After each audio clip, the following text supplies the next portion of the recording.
So why would a parent consider microschooling a child or getting a microschool enrollment for their child? And why is a microschool a better fit for a highly sensitive child? Today's kids. You know, it's running the gamut of things that look very much like traditional school, being run by teachers who have left the system to do something independently on their own, all the way up to, you know, people who would be unschooling their kids, except they've got a business or they've got a job that's critically important to the world, then they can't spare the time to run the microschool. Reiki practitioners, yoga practitioners, massage, healing arts practitioners. Do you, in your experience, know that like when parents have more than one child, and does every child in the family fit a microschool, or do you feel that some of them would potentially go to traditional school versus the microschool? Welcome to Noetic Alchemy, where ancient wisdom meets modern day life. I'm Sophia West, your guide on a journey to awaken, inspire, and empower. Together, we'll explore the mysteries of the universe, dive deep into the realms of Atlantis, and ignite the spark of light within.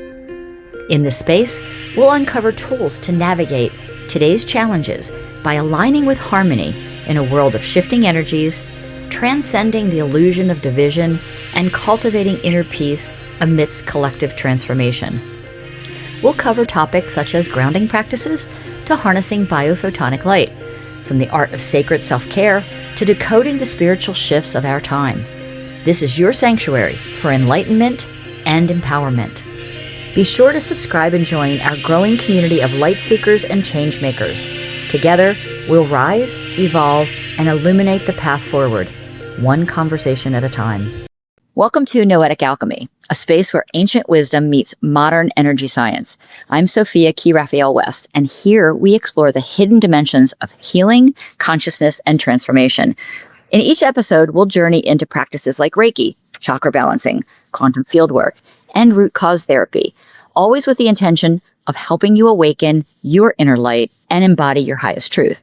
So this is more than a conversation, it's an activation. Take a deep breath, open your heart, and let's step together into the field of Noetic Alchemy. Today, we have a practitioner with us who is absolutely amazing. Her name is Dr. Mara Linaberger. She was a K-12 educator, teacher trainer, grant writer, professor, and the founder of Microschool Builders. Now she's becoming something new. And I'm going to stop talking, and we're going to let her tell us what that something new is. So welcome, Mara. How are you? Just let us know what's going on with you right now. What's going on with me right now is I've just come through cancer treatment, as you can tell. I've just started, my hair's coming back in, and I've decided to just let it be what it is for the moment. It's just part of the process. Yeah, I'm becoming something new. I've spent my whole career working within the big system of education.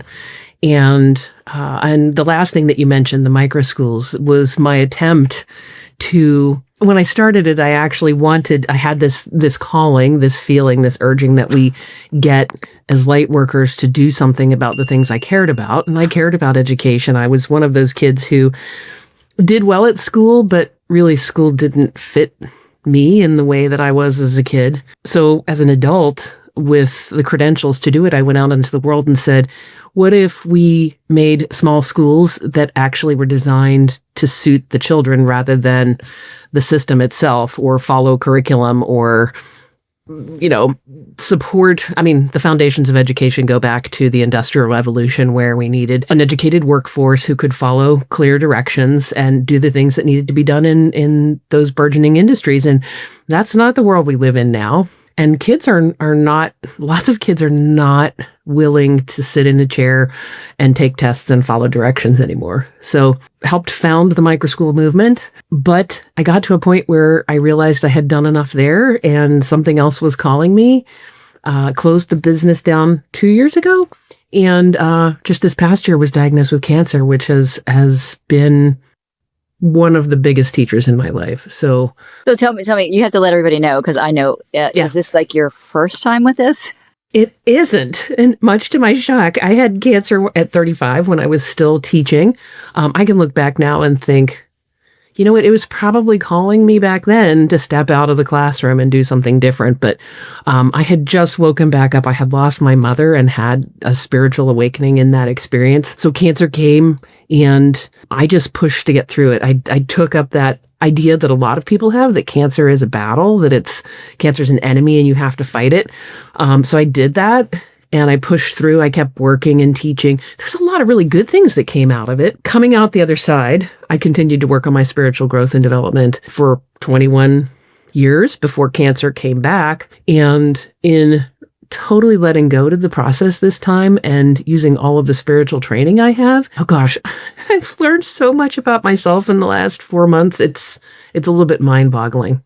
But people can learn a lot about themselves without having to go through the cancer as well. So I mean, yeah, we're gonna say that this was an extreme case, and you were so already tapped in prior to this that maybe, what do you feel that there was some remnants there that you still hadn't gone through, or do you feel like it's the Gandalf falling in Khazad-dûm, where the whip comes back up and pulls you down to go through that last little training? Yeah, there definitely was a lot that was still left to be burned off. I lost my dad 3 years ago, and when he died, I was really surprised at how much grief came out of me because I wasn't all that close to him, and I got this sense that I had been trained, as a lot of us were trained, to not cry.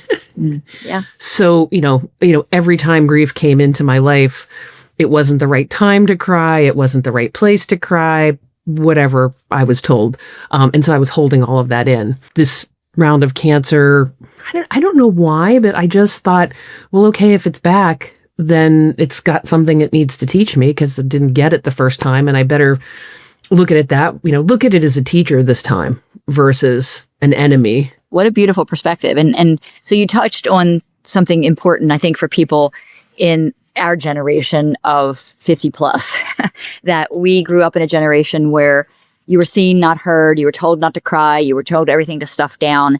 And I want to honor your work as a microschool builder, creator, and talk a little bit about that. And then we're going to go into more of the esoteric things that you're doing now. So just, briefly, just tell parents that might be listening, because there's a lot of people that are going to be listening that do have the sensitive child. So why would a parent consider microschooling a child, or getting a microschool enrollment for their child? And why is a microschool a better fit for a highly sensitive child of today's? Well, it may or it may not be. Okay. I mean, because there's all different shapes and sizes of microschools as this movement grows.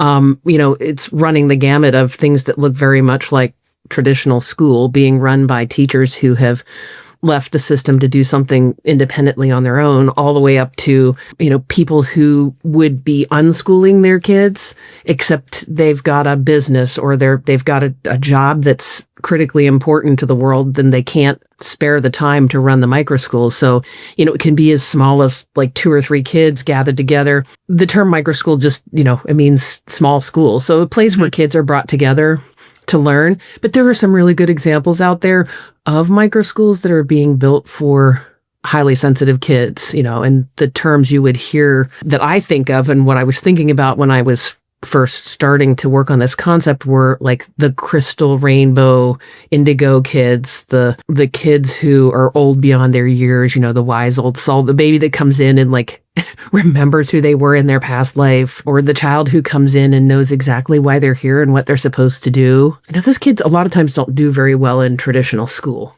Is it something like, we have a lot of people who will be watching are going to be people who are, do things like I do, and that you do. Reiki practitioners, yoga practitioners, massage, healing arts practitioners. Do you, in your experience, know that like when parents have more than one child, and does every child in the family fit a microschool, or do you feel that some of them would potentially go to traditional school versus the microschool? Not yes and no. So really at the end of the day, the key for any parent is to know who their child is as best they can, and to talk with the child, when it's appropriate. I mean, when a child is little, I think you have to take a little bit of a more direct role in what you're choosing for your child, and what you think that would benefit the child. But as a child grows and gets older, they should be having agency over what they do. So, I mean, I know many people who have opened microschools when their children were young. And as they get older, the child says, you know what? I want to go try high school. And I think the most powerful answer is to honor that request, to leave the door open to come back to microschooling if it doesn't work out. But, as we get older, there is some value in learning how the rest of the world operates and learning how to operate within that. Because you can't, I don't know, to each their own, and everybody has to find their own way. But it is useful to know, I don't know how to say it, like the other half lives, and to know how to work with them. Because if you're going to be doing energy work, you're going to have all kind of clients when you grow up. So it's not a failure to say that, you put your kid in traditional school and it's just, they're not managing it, and recognizing that they're not managing it is okay for them to go to a micro school. It's okay to see those points. I just recently, I have other clients and practitioners, students in my group that are micro school owners and teachers. And one of them shared with me a video that was going around on Instagram of children that, this is 2025. So these kids who were born in 2020 are just getting into kindergarten or preschool. And they're having meltdowns. They don't want to go. And everybody's blaming it on COVID. Like they shut down for COVID. And the one teacher said to me, they've had 5 years to grow up and be socialized. Maybe it's just that these meltdowns that they're having are their personal expression of this that you're putting me in is not in alignment with who I am. And so that's a good indication. Do you see that, or is that a valid point? Absolutely. So the first book that I wrote, and it's out there for people to get, it's on Amazon. It's called Help, My Child Hates School, An Awakened Parent's Guide to Action. So the crux of that, you can go buy it. That'd be great. You don't need to. I'll tell you what I was trying to say in that book was, if you're a parent, you need to pay attention to the meltdowns. If your child is saying, I hate school, and when a kid's little, it's tears, because they don't have the language yet to say, I think sitting in a chair for 4 hours at a time doesn't suit who I am.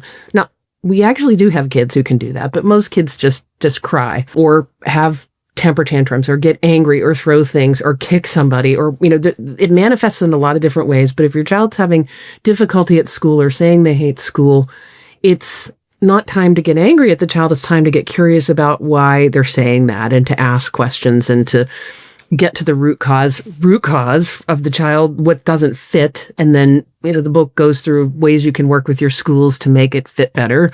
And then really the last step, if school isn't able to suit the needs of your child and the needs of your child and what you want for them, then you build your own, or you do homeschooling, you join a homeschool co-op. There's all kind of choices. I suspect, I don't know this for sure, but my gut says that these kids who were born during COVID, they were conceived with parents who were worried that the world was coming to an end. We were all like, well, I don't know, not all of us, but the news was telling us that this was dire and we were all locked down. And so they were conceived in that energy. And then they were born into homes where parents were staying home and had more time for them.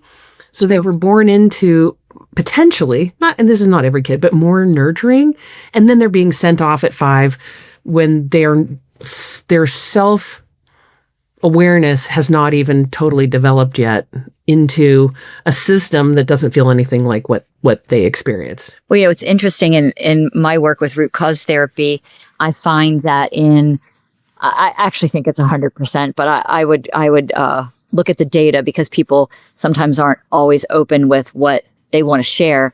But about 95% of people who have anxiety as an adult had a moment in childhood. And it's usually during those first formative, either preschool or kindergarten moments, where separation anxiety kicked in, I should say. And that's really important from what you're saying, because most of the people who have been working from home have just started going back within the last year or two. Yeah. Most.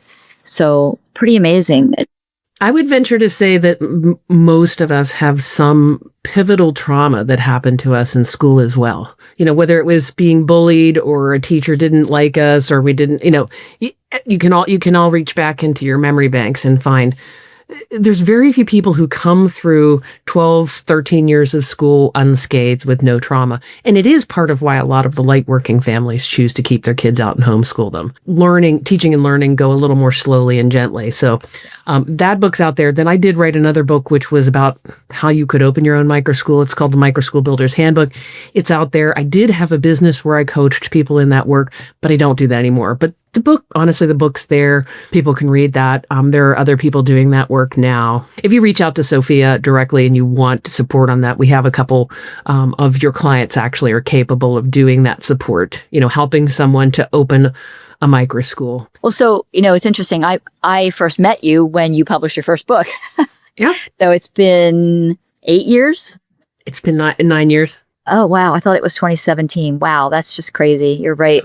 No, my book came out in 2016. So 9 years. And in that time, after you published your books, you've also become one of my Reiki students and now practitioners, and you've done some of the wisdom studies that I teach. And so what I'd like to switch gears now a little bit. I'm gonna segue out of a little bit of the microschool and talk about energy work. So I know how you do it, but when people who are lawyers and doctors and nurses and teachers or whatever line of work they're in. I have a lot of people in government from DC, since I'm so close, that come learn Reiki and they never hang a shingle and say, I'm a Reiki practitioner and, I charge for it. However, every single one of them is a seed of light, and they find a way to use the energy and the Reiki and the chakra balancing, all the different wisdom studies integrated into whatever they're doing in their work. So what I'd like to know from you, for others to understand from your perspective, how, helping other people build microschools, how did that allow you to use your Reiki master skills to their fullest? I mean, how did you integrate energy work into that basic work? Well, I think first and foremost, I initially thought of, we take a step back and say, I knew about Reiki long before I met you. And I had a mentor at one point tell me, you don't need to have Reiki training because you already are that and you're already doing that. And so but when I came into your classes, I knew that. I knew I could do it. I knew I was that. I knew I had the capacity to do that. But I had curiosity and I wanted to know more about the systems and how they worked and how you created that and how you trained people. And, I was really surprised at the experiences I had during Reiki classes. In terms of how that played out with clients, I actually did do some Reiki sessions for clients. It wasn't something that I necessarily announced on my website that was available, but as I saw clients who were struggling with things or who I thought could use that and benefit from that, I let them know privately that I could offer them that. I'd say, Reiki was always there, whether I intentionally turned it on every time I met with my clients in a Zoom call, because my clients were all over the world, the Reiki was there. I created a safe container for them to come and be who they were and for me to hear cleanly what it is that I needed to say to help them. So it was the surrender to the process of helping them, even though I wasn't doing Reiki symbols on top of them, if that makes any sense. Absolutely. So I'm glad you brought all that up, because basically what Reiki is life force energy. So we use that word, but the flow of life force energy is already there within us all. So when you come to any teacher, practitioner, even any book that you read, you're really not getting them to teach you anything. They're handing you a key and you're unlocking some part of yourself that is already connected to that. So allowing that flow to come through, it's universal life force energy. It's what sustains us. So it's really an allowing. And I love your word curiosity, because so many people say, oh, I don't need that. I already have it. And I get it. It's so true. And then they start doing things and going, oh gosh, I wonder what that was coming through right then. And then they start having these questions. So training, and I've actually even gone away from the word Reiki because I use Noetic Alchemy. I use the biodynamic integration of energy field work and the root cause therapy to train people into a quantum connection so that there's no specific word that is going to define who they are. And they can allow themselves to be who they are within the scope of life force energy, because we all have it. It would be like me being you or you being somebody else. We get to define how we use the energy. And so many people are, like you said, I'm just allowing it to flow. I'm allowing it to be calm. I can feel the force coming through me when I'm working with my clients. And, like I said, I've had lawyers, doctors, people from all walks of life that have connected with their own inner power and their life force energy and wielded in their life the way it fits best for them. So thank you. Well, I think that the coursework, what it did was it validated the experiences I had. It helped me understand things that I had done or seen and how they fit into a system that could be explained.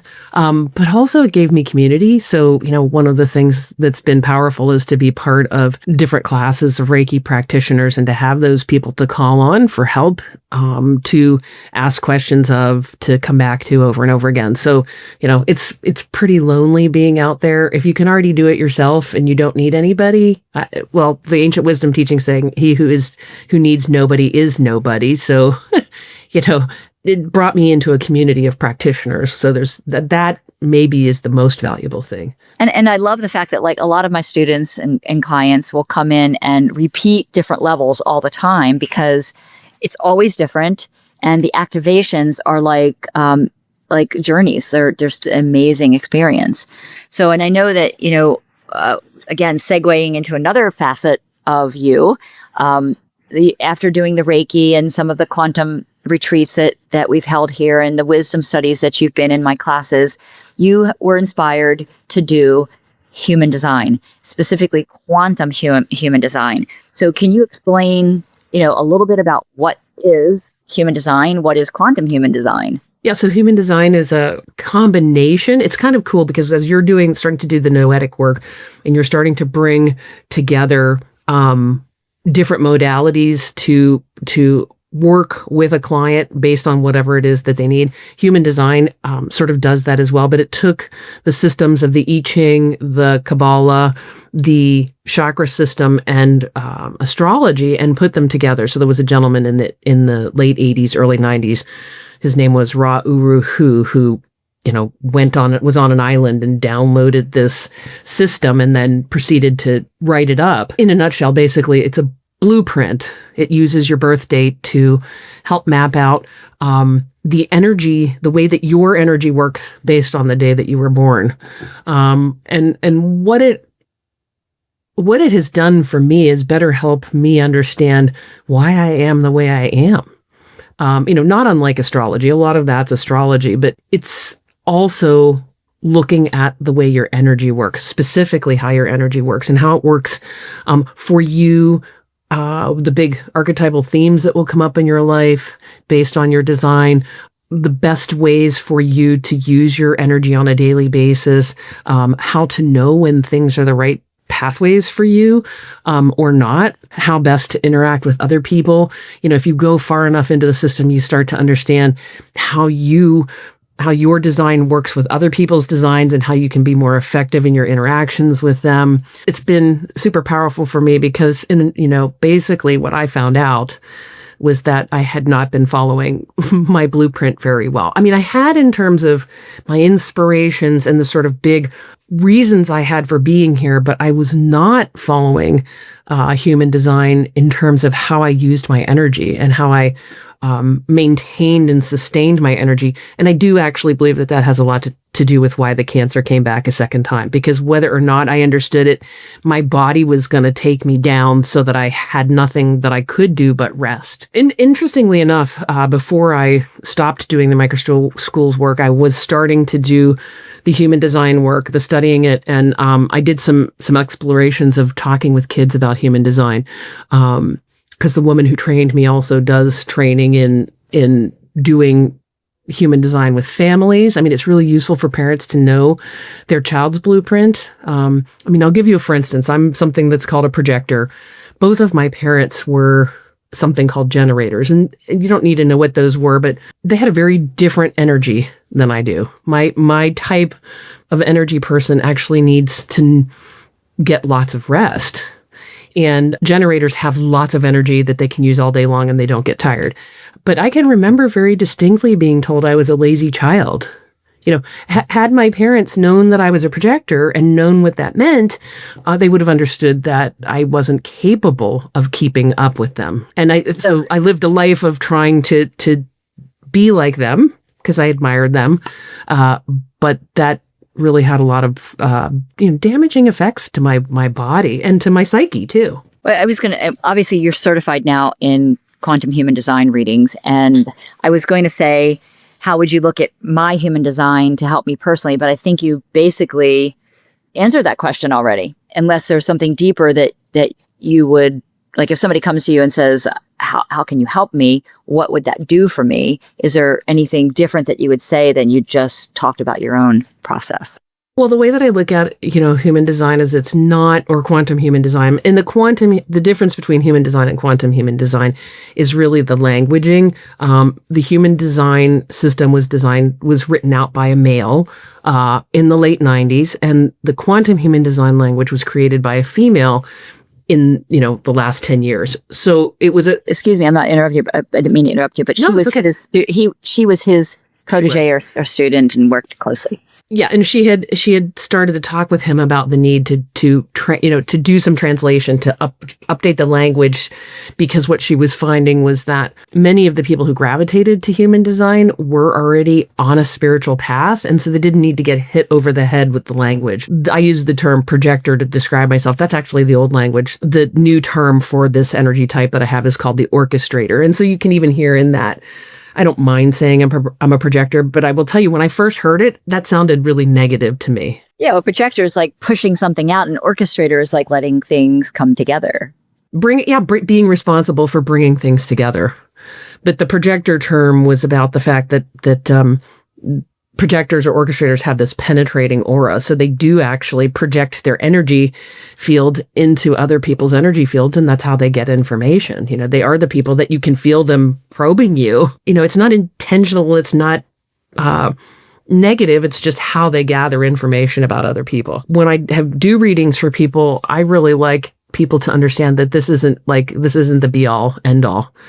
It's a system. It's a framework, and I like to think of it as a blueprint. Like if you were going to build a house, you would think about all the things that you wanted to include in it. It would be drawn up so that the builders would know where to put the windows and where to put the doors, where the bedrooms were going to go, where the bathrooms were going to go.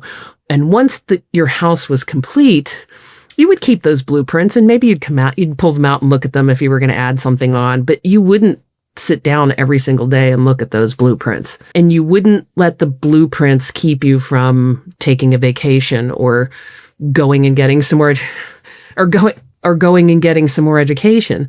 Yeah. So, it's like that. It's this foundational piece that you can use to get a better sense of who you are. But most importantly, I think, to figure out how your energy works in your body, how to best honor that, how to make decisions that are in alignment with your higher self. And then the nice parts are, what are some of the big themes that I'm going to run into in my lifetime? And then, if you go further into it, you can actually start to look at, because it's all energy based, what happens when I meet up with another person? The two blueprints actually laid on top of each other combine, and you have all kinds of experience based on the combinations of your blueprint and somebody else's. But that's super nuanced, and most people don't really go that far with it. Well, that's awesome, because when I had mine done, the first thing that I felt was validated. I felt validated because how I was interacting with people. So I know we're coming to close of our time. So What I really would like to know is, how can people find you to do a session with you if they want quantum human design with you? Or I know you've already talked about your books. I'm going to put links in the podcast below for your books. And I can put a link as well or contact information. But I would really like people to be able to reach out and be able to schedule something with you if they want. Yeah, I think we're in the process of working on a website where you'll be able to do that with some of the students that work with Sophia. But for now, I think the best thing would be to just send me an email. I've taken down, in closing my business, I took down all of my websites and all of that. So if people, are listening to this now and they want to get a hold of me, they can send an email to Linaberger. So if my name's down here, it's mlineberger@gmail.com. And then we'll figure it out from there. If it's later on and there's a website, that'll be great. But right now I'm becoming something new. So I don't have a website for that yet, as far as I know.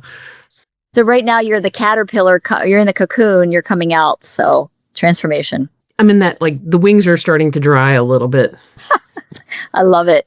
Oh, thank you so much for being here. This has been a beautiful experience, and all of your wisdom is honored, and I appreciate you. Thank you. Thank you for having me. So we will say goodbye for now. Ciao. Bye-bye. Goodbye, everybody. Links below. Thank you for joining us today in this sacred space of remembrance and expansion. Every conversation here is an activation, an invitation to remember who you are, why you came, and the infinite light that moves through you. If this episode stirred something within, share it with someone whose soul is ready to awaken. You can connect with me, Sophia KeyRaphael West, and explore courses, retreats, and teachings at sophiawest.com or at Sophia West Wellness on Instagram. Until next time, stay luminous, stay curious, and keep alchemizing the ordinary into the extraordinary. This is the Noetic Alchemy podcast, where consciousness becomes creation. Much love.